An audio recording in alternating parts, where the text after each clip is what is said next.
Yo mga karans, magandang hapon sa inyo dito sa New Zealand at magandang tanghali naman dyan sa Pilipinas. Nandito po tayo ngayon sa isang bayan ng Taupo, New Zealand mga kabayan. Mayroon lang akong papakita sa inyo at nakakatalinghaga mga kabayan. Ito, saan kayo makakita dito na isang eroplano na dinisenyo lang dito o dinisplay. Tapos ginawa siyang ng McDonald.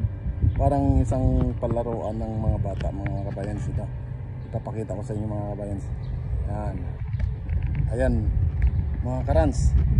Kikita nyo naman po yan. Aeroplano po yan. Yung aeroplano na po yan ay yun po yung hindi na umaandar. Tapos napakagaling po yung may-ari niyan kasi ginawa lang na lang po niya yung display.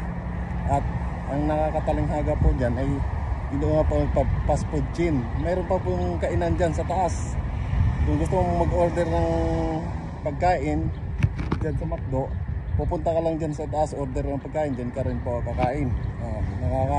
Kakaiba po mga karans. Dito ko lang po yan nakita sa New Zealand yan.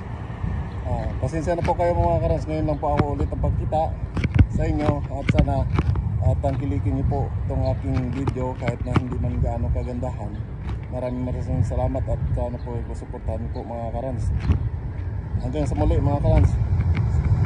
Bye bye.